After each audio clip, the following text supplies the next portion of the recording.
Thank you all for joining Tocsin Magazine, State of Rochester. I am here with several individuals from the community to give their input on what's been happening on this crazy week in Rochester, New York. So let's start off with the minister. Can you introduce yourself and what organization you represent? Good evening, Minster Florence, Associate Pastor of the Central Church of Christ, President of the Faith Community Alliance, a part of the Take It Down Coalition. It's a pleasure to be here. Fred? My name is Fred Tinksley. I'm a member of the Take It Down Alliance as well, and I'm happy to be here also. And let me just give a disclaimer. The views presented here today by me are my own personal views, and they may or may not share any disposition with the organization. Anthony? Good evening. I'm Anthony Hall, and I'm just happy to be here. Thanks for having me. Tatiana? Hello, I'm Tatiana Welch, and I'm happy to be here as well. I am Burr, Build, Educate, Rise, and Restore. That's just my brand. It's not a company. I'm also part of the Take It Down Coalition, Faith Coalition Alliance, and the CJI Community Justice in our community. I'm just a community member, trying to make sure everybody can get their voice out there and get their voices heard. And I'm especially an advocate for the youth. So thank you for having me. Howard? I'm Howard Eagle, and I'm part of the Take It Down Planning Committee, Faith Community Alliance, and I thank you for inviting me. Well, thank you all for joining me. Once again, we are excited to talk about the state of Rochester. As we know, it's been a crazy, crazy week going on.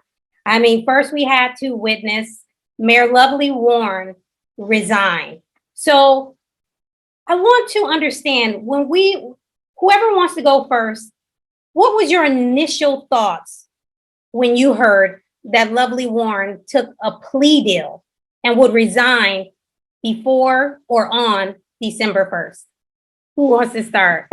I'll start us. Can I start us? Sure. I kind of knew she would take the plea deal because it was too much evidence for the campaign fraud for her not to. I do think as what she said, she took the wrong advice. She had finally admitted to a third party. And I think she did. I think she took the wrong advice to keep going and do what she was doing. And that's how she ended up in her position.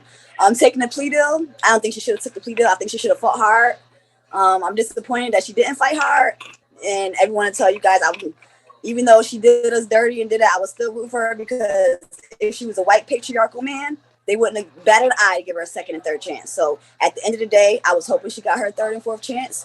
And, she kind of did us wrong all the way around the board and kept us in the dark too much. So it happened. She did what she did. And I kind of knew she was going to take the plea deal, though. So the resigning, that was a shocker. I didn't think she was going to resign. I thought she was going to fight it out to the end.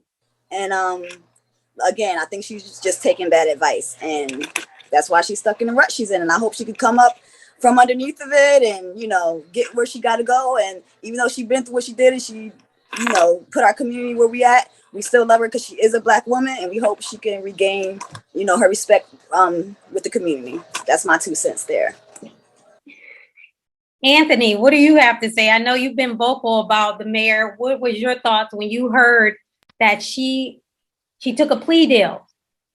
So as it relates to, the campaign finance and reckless endangerment, and I honestly don't even care about none of that. My stance with the mayor has always been on a political and work ethic stance. What has she done for this community? And as a mayor, whoever it is, that's where my stance is going to be. Their personal life, they're human. I could care less. That doesn't do nothing for me. It's unfortunate because most folks, even the news reached out to me because I have been very critical of the mayor. The news reached out and wanted me to go on record and say some stuff, and I did it because this wasn't a win. I think folks thought that this was a win for Daniel Prude and any other one that lost their lives to police brutality, the cover up, the state of the city, period. This wasn't a win. And, you know, it hurts like hell because, you know, her successor dug out a trench for many of those that circled around her as elected officials. And we just missed the mark. And you know, so for me, the plea thing, folks said it was, you know, God's mercy or whatever. At the end of the day, man, I just feel like if you do right by your people, right stuff, you're gonna get right outcomes. I definitely think that this is a lesson learned. No one is untouchable. We know, no matter what we could talk about, we know that racism fuels a system. And whether or not you have the opportunity to infiltrate that system as a melanated person, you need to make sure that you do such strategically with the help of your fellow melanated people. Like Tati said, man, Godspeed to her. I hope she gets some needed rest. And you know, I know she's not sitting down. She's definitely going to be, I believe, stepping back in the realm of politics sooner than later. The resignation piece, you know, I've been hearing folks say, you know, this was the plan. I seen what you said about whether or not if she had won the election, would this still been the outcome? I can't speculate, but honestly, I'm going to be real with being indicted and the Daniel Prude cover up. I think any other mayor would have been resigned or been asked to resign by city council. So, you know, taking this plea deal is her admitting to guilt, and under the charter, you know, under the charter, no one elected could be found guilty of a crime. So there you have it. For me, I have a lot of unanswered questions. And by me being on the outside, I'm only preview to whatever it is that the media and those in power want me to know. There's a quote from a song that says that if you own the media, you can bend the truth any way that you want. And I don't know if any of us here on this panel have been in the inner circle to know the true workings of everything that had happened. All that we have to go on from the outside is what we can see through a stained glass. And I really can't say for sure because I have a lot of unanswered questions.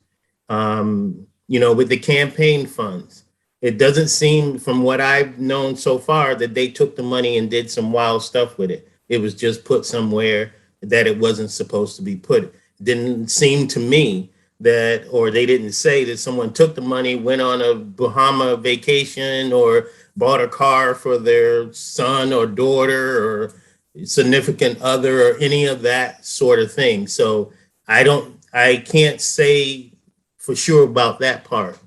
The resignation,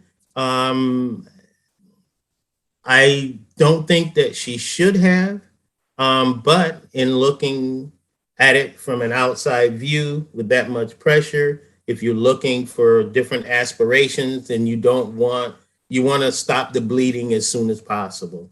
And so that would have been my contention, but I don't know for sure. But it does seem suspect that the lawyer comes on and says that the district attorney's office came to them with a plea deal. And so it wasn't like her attorney went to them and said, hey, let's have a plea deal, or this is what we want to try and work out. And when he said that, her lawyer, or when she said that, the district attorney's office didn't say, no, that was not true or anything of that nature. And so like I said, I still have a bunch of unanswered questions about some of the things that transpired.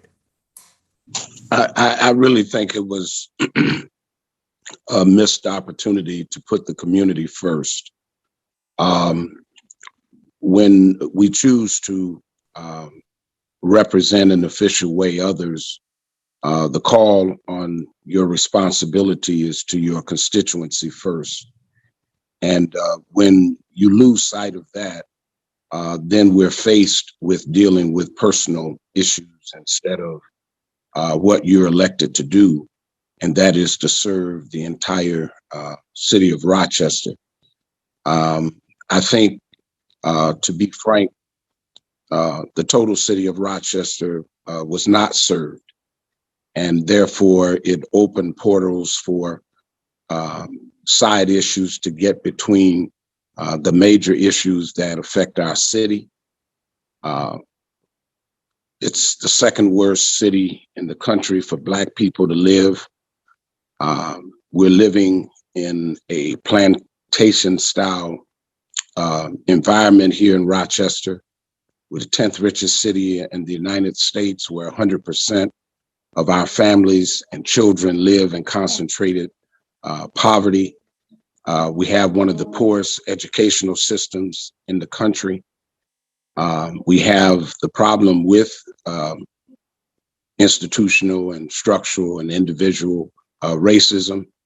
And then systemic racism in every institution has to demonstrate its power, particularly when Black leadership is in. I would close by saying that there were several things that we saw. We know that white privilege is always in vogue, and we know that there has been enough criminality among the white community from way back to present who did not have to go this road to survive. Matter of fact, they profited off of their corruption. Wrong is wrong and right is right. Right is not wrong and wrong is not right. So I think we're all intelligent enough to see that when we are caught in positions that are not right, we have to face those consequences if they're wrong. I would want to just summarize by saying that finishing strong is always the mark of a Christian. And one of the things that we have to want to do, I would hope and pray, is that whatever assignment that we put our hands to do, that we would finish it, and we would finish it strong. And we had high hopes for the Black community to be lifted out of so much. And the work still must go forward. But I think that we can certainly thank the mayor for her service. But I believe it was missed opportunity for 8 years. And now we're going to have to think very strategically now as a Black community on what our next steps are. And I hope that the number one thing that we would want to do is organize. So I want to say that I have no personal animosity against the mayor. Nothing that I feel about her is personal, even though that is a rumor that's going around our community. All of my disagreements are based on her position as a top elected official. Fred's point about the prosecution coming to her team and requesting a plea deal is very, very interesting. I don't pretend to be any lawyer and so forth, but I did study law for a couple of years, and I don't talk about it, but I got an associate's degree in criminal justice, so I have a sense of how the system works. If you have a strong defense and the prosecutor approaches you about a plea deal, you might tell them to go to Hades if you got a strong case. Why would you accept that? So I believe some of this was contrived, almost like a deal that they agreed to. That's what I believe, based on the little bit I know about the criminal justice system. It's just highly, highly unusual that the prosecution is going to come to them and offer a plea deal, and they're going to accept it if they have a strong case. That is very, very strange. It looks to me like it was contrived on both sides, like a deal. They made a deal. Um, the question is being raised in our community if racism is a factor. Racism is always a factor in a thoroughly racist, white supremacist-based society from top to bottom. Every major institution is infected with it. Of course, racism is a factor. It always is. However, it is not in this particular case, as far as I can tell, it is not the most critical element in her downfall. The most critical element in her downfall are her own mistakes, her own corruption, as the minister said, which is clear for everybody to see, except for those who don't want to see it. It's just plain as day. I haven't gotten over this. It's like we forget so quickly. The city council hired a top-notch law firm, wasted our money. And the law firm said they were guilty. The mayor was guilty, the police chief was guilty, even some of the council members were implicated. And we act just like that didn't happen. So if for nothing else, right, you should have been tried for that. But anyways, I'm sorry. No, I'm not sorry. I don't go for this they do it too stuff. I don't go for that crap. I don't go for that. No, I believe in what the old people taught us. You got to be twice as good. And especially if you're a servant of the people, you got to be twice as good. You got to not get dirty, and I imagine that's pretty difficult. Like Fred said, we're not on the inside, but you got to rise above that if you're a true, authentic representative of the people.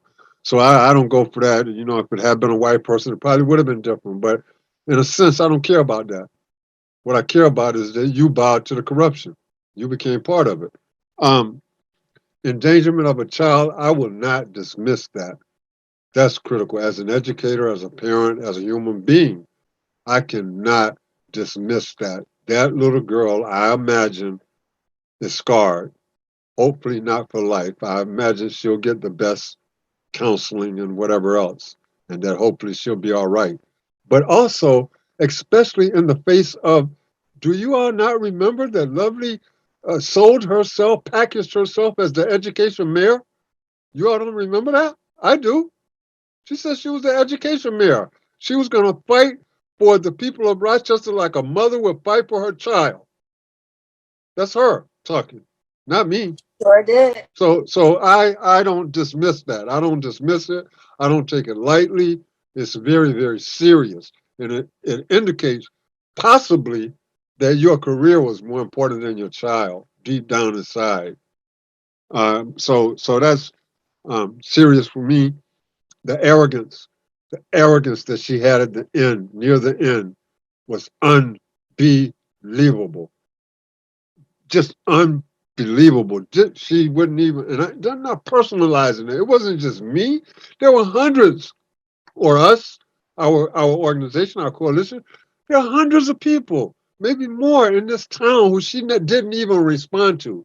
Didn't even say, I ain't gonna talk to you, leave me alone, boo, bye, nothing, not a word, not a word. That is too arrogant, that you don't even have to respond to your constituents at all. So that was amazing.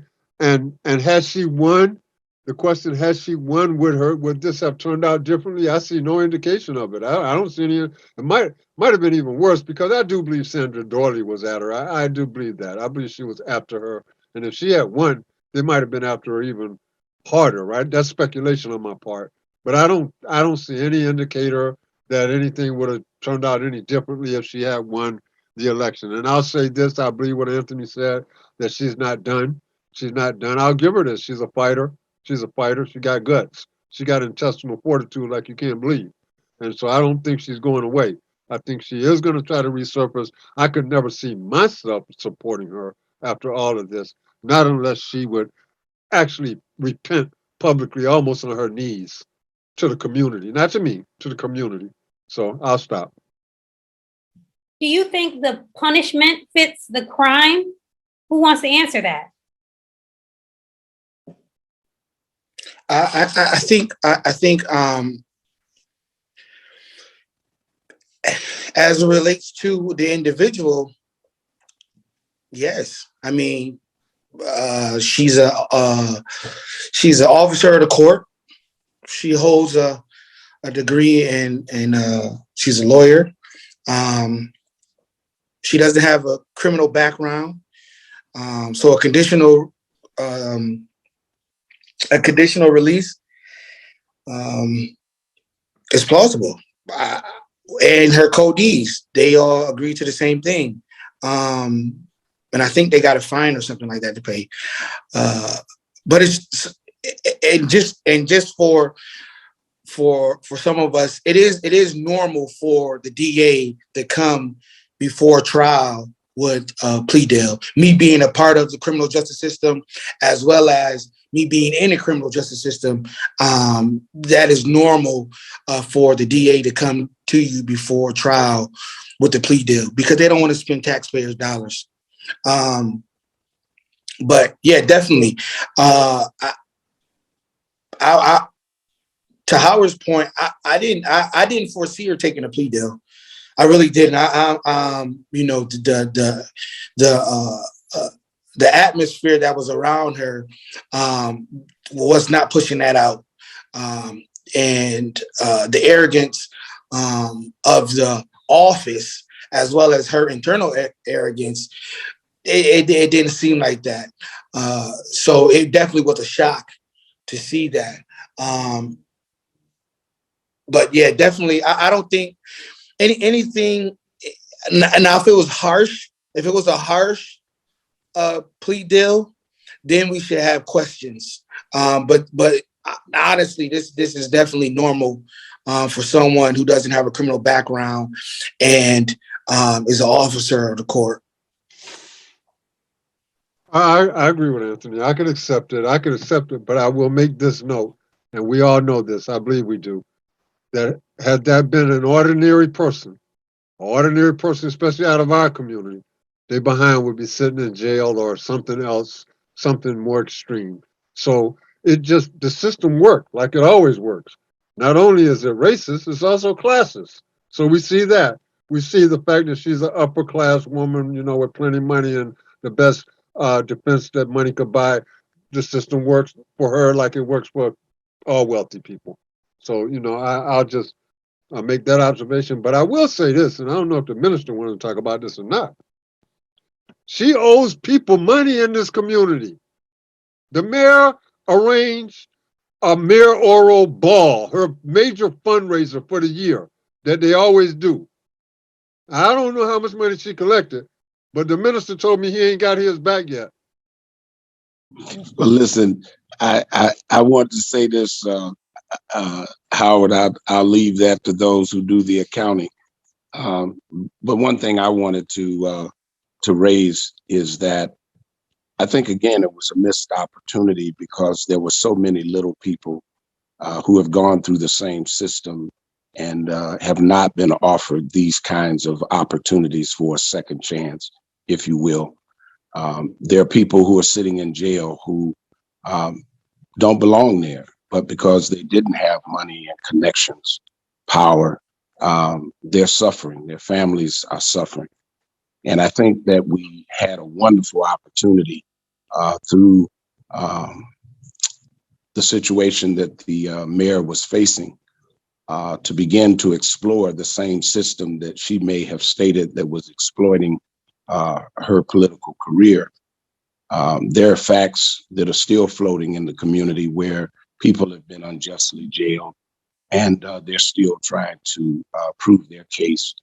And there are a lot of people that in this community that have been railroaded to federal prisons around this country and in Monroe County facilities.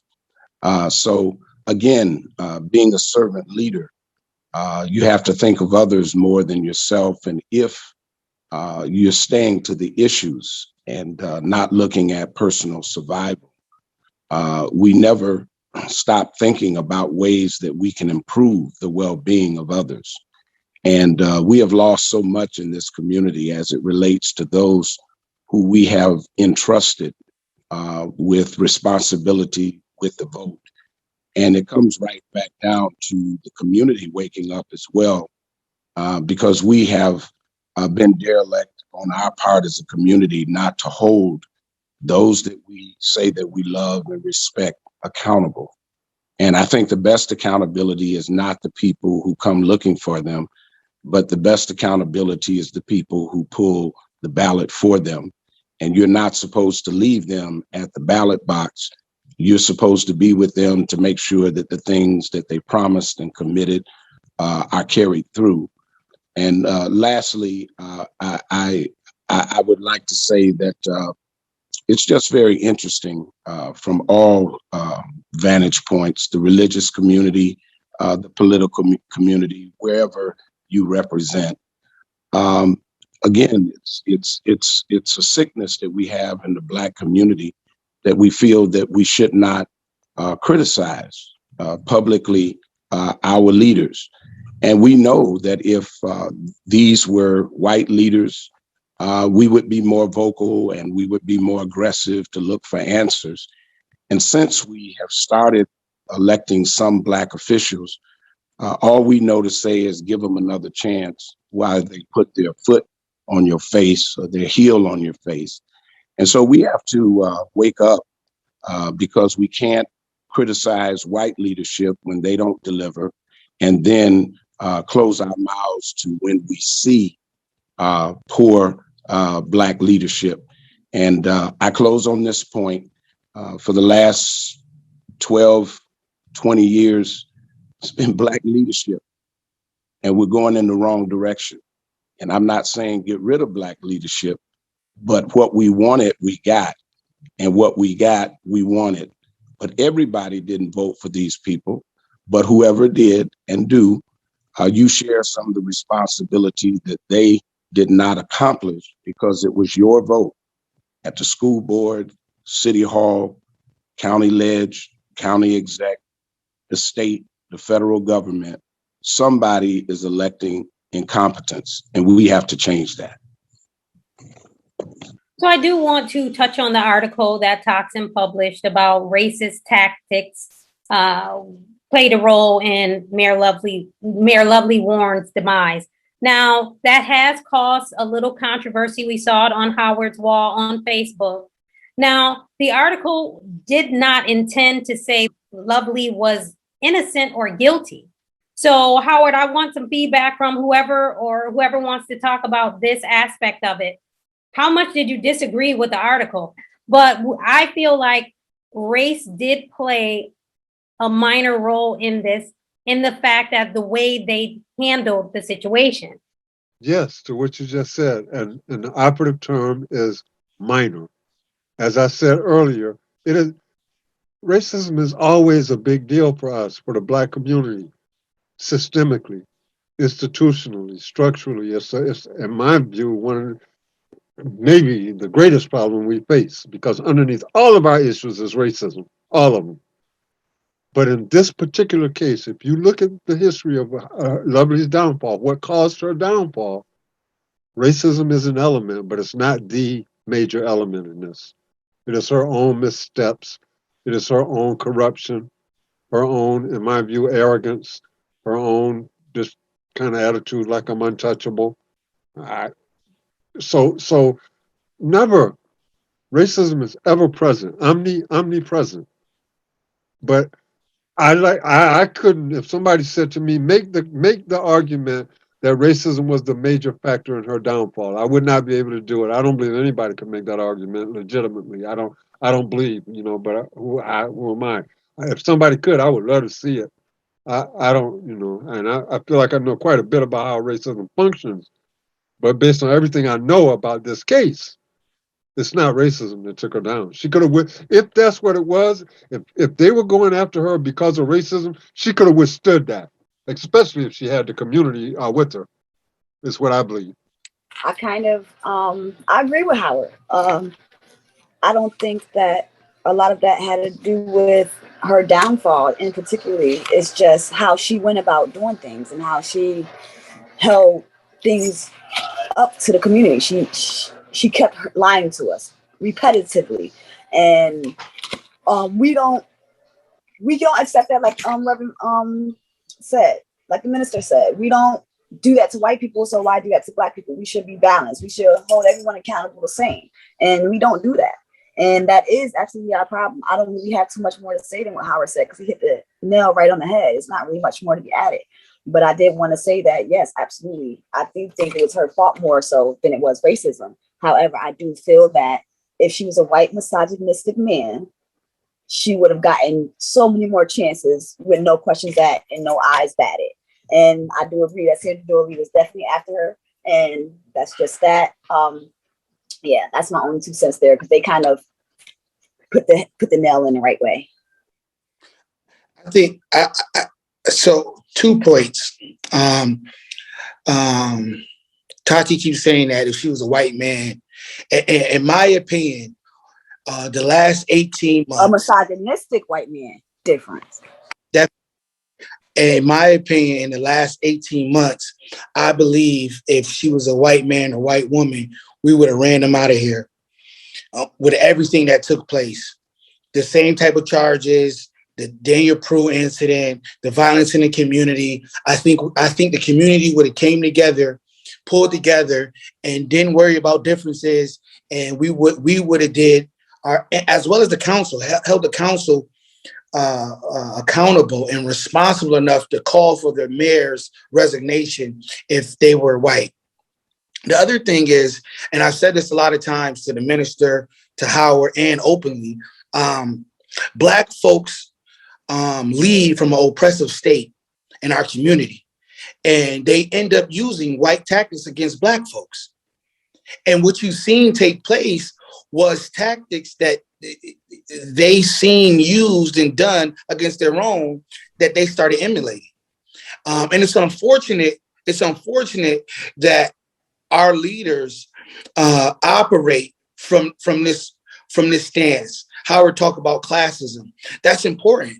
That's important that the marginalized and the voiceless go through a system where if someone calls CPS on me and they say I've caused harm or had my child in a situation where reckless endangerment is placed on me, my child is taken out the house immediately. So as the minister said, there's missed opportunity to dive in and address a system that has totally failed. That has totally failed. I don't know why I keep doing that, but a system that has totally failed and that's upheld by racism. We know that the system is fueled by racism, but that cannot be a trapdoor for Black folks to use when they're doing wrong. It can't be a trapdoor when Black folks want to say, oh, racism, because you're not doing your job. It's important that accountability piece for us is upheld, and allowing us to have these conversations in a room out openly is very important. Transparency for us is something that is not new. We talk about a village. In a village, that's what it was. We discuss these things openly so that we won't come up or go through the same mistakes. So now we can have a historical context when we want to lead and move forward. I have a question. I try to look at situations from a real aspect, taking out how I feel, because to me, logic rules.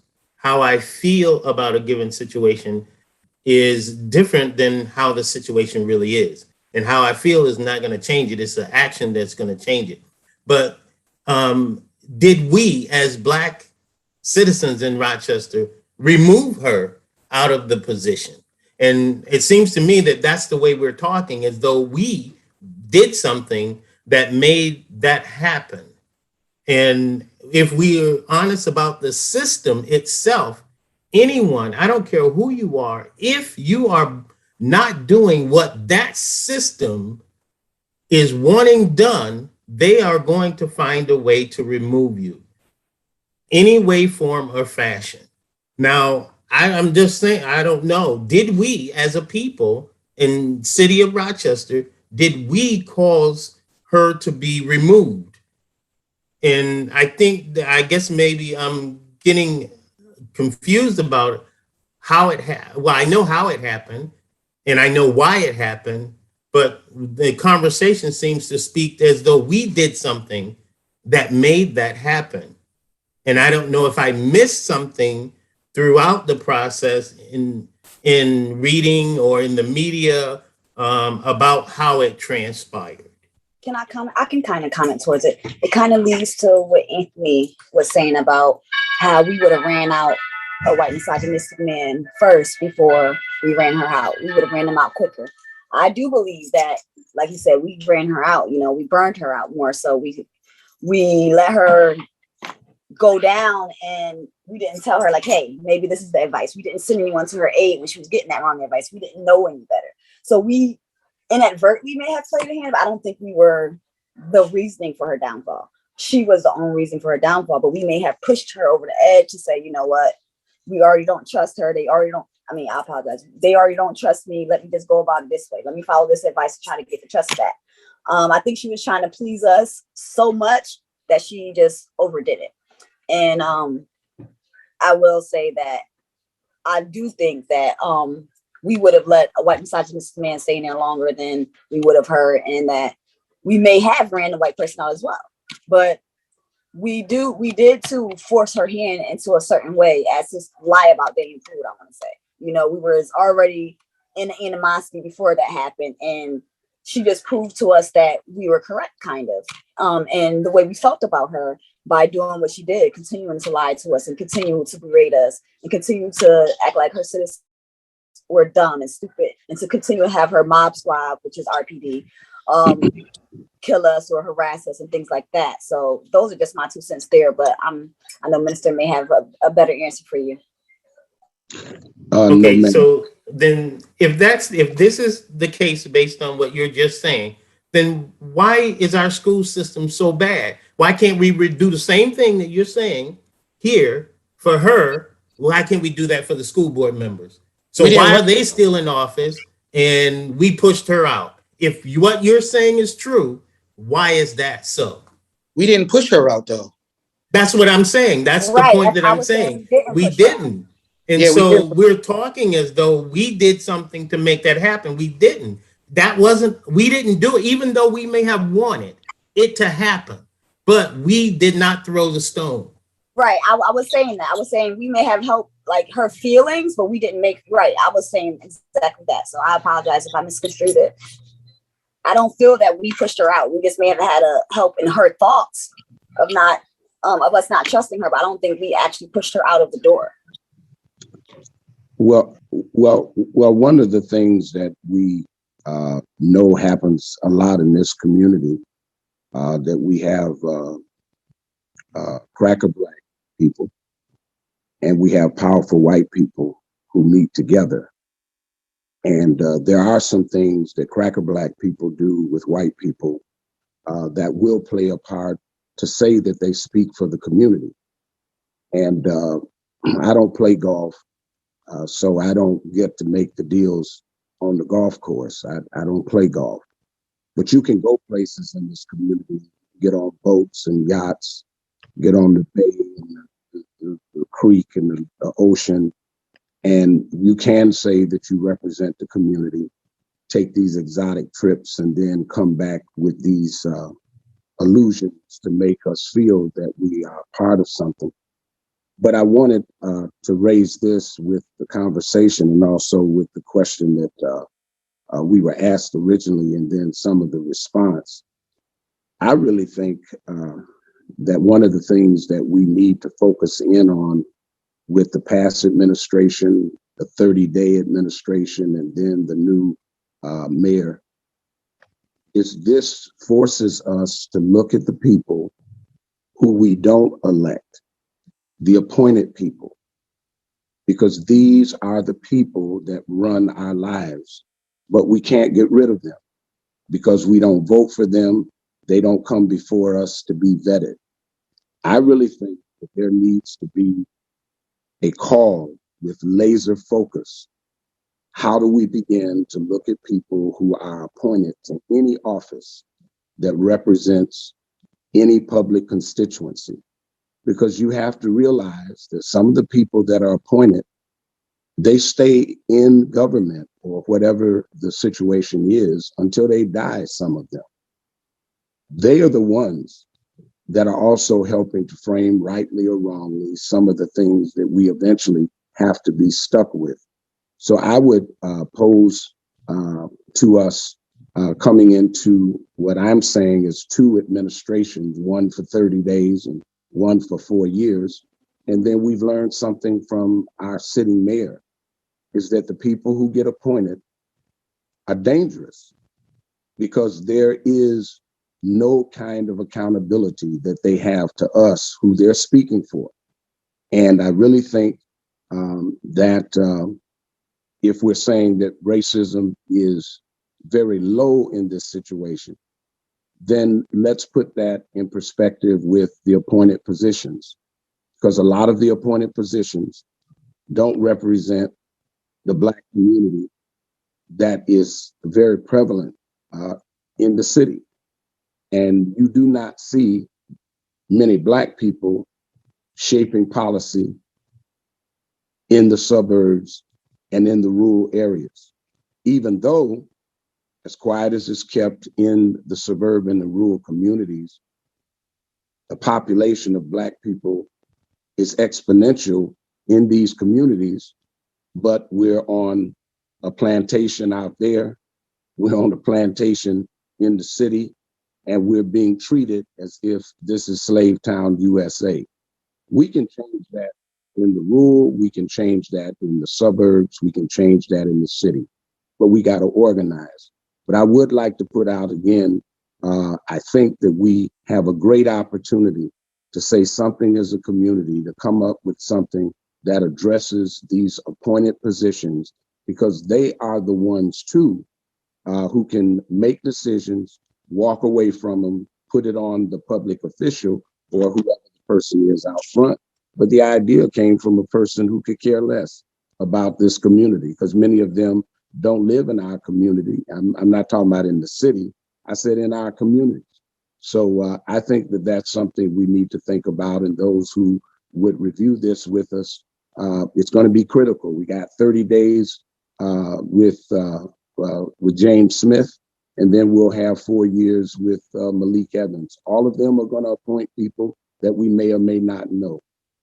Could I just real briefly weigh in on the question that Fred asked about, did we remove Lovely from office? And of course we did not ultimately.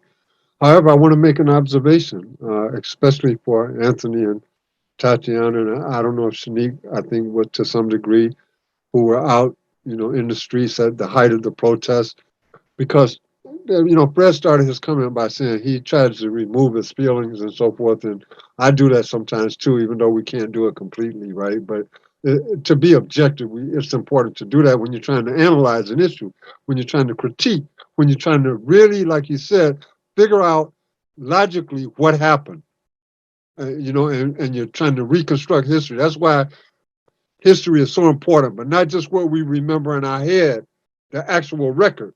What does the record show? And the record shows that at the height of y'all activity in the streets, you were calling for her resignation.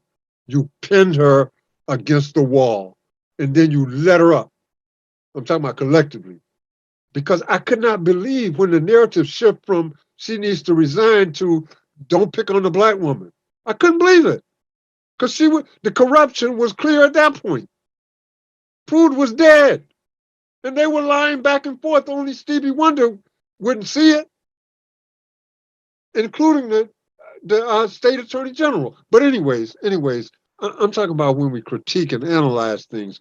I believe that collectively as a community, we could have gotten her to resign earlier if that's what we really wanted, if we kept the pressure on and so forth. So I just wanted to make that observation. But Tatiana mentioned something that, unless I missed something, is absolutely not true, Tatiana. You said that you believe she was trying so hard to please us that I think you kind of said she made critical mistakes. She never was trying to please the masses of our people, never, ever. She was trying to please the ruling class, and she was pleasing them.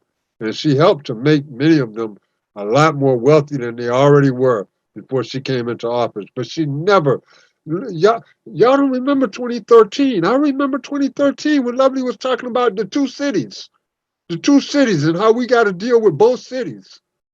That, in the second time she was elected, that language went away completely. Went away. Never heard it again. So, but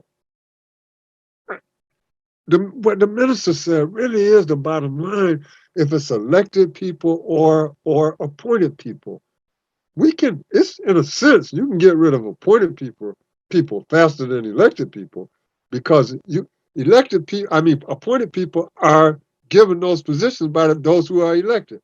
And you put the pressure on the elected people to say, and I'm just mentioning his name, James Smith is not who we want for deputy mayor. You need to appoint somebody else, or we're gonna be down here night and day putting heat on your behind. If you organize, you can make that happen. If there's a legitimate reason, and I'm just using his name, but if there's a legitimate reason why you can show that this person is not serving the best interest of our community and we want him gone, he can be gone or she can be gone, if we're willing to do what it takes to make sure that they leave. But I think another point that the minister was making is, let's try to get the right people in the first place, right? That we ought to have something to say about it in the beginning before they're even appointed. But again, if we're not organized, we blowing smoke, y'all. We could talk. These people don't care nothing about what we say. They're going to point who they want, do what they want, and kind of almost like, without saying it, dare you to say anything. So we do have to get organized. I just don't see any other way that we're going to have any profound, pervasive, permanent impact on the conditions in our community. The suffering will continue otherwise. I believe that's just something I'm missing. And I'm saying this based on attempts to critique, attempts to analyze what's really going on. What Fred was saying, objectively what's happening, not what I think or what somebody else think or believe, but what is really happening. That's so important. And now, can I put one question on the table? What is the impact of her leaving for 1 month?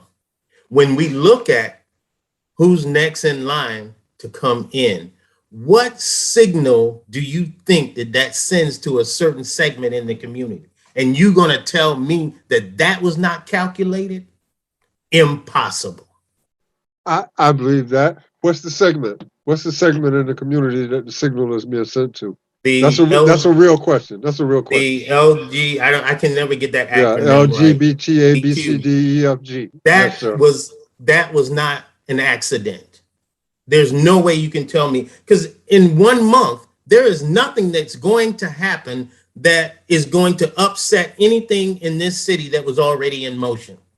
So 30 days has no impact in my mind. I can't see it unless somebody drop a bomb somewhere and, a huge number of people get hurt, die, or killed or something of that nature. Other than that, the wheels of motion will continue to run for the last 30 days until the new mayor takes office. So what is the impact? That's why I say when I look at it, I want to see what happened, what's going to happen after all this happened, and what's the impact of that.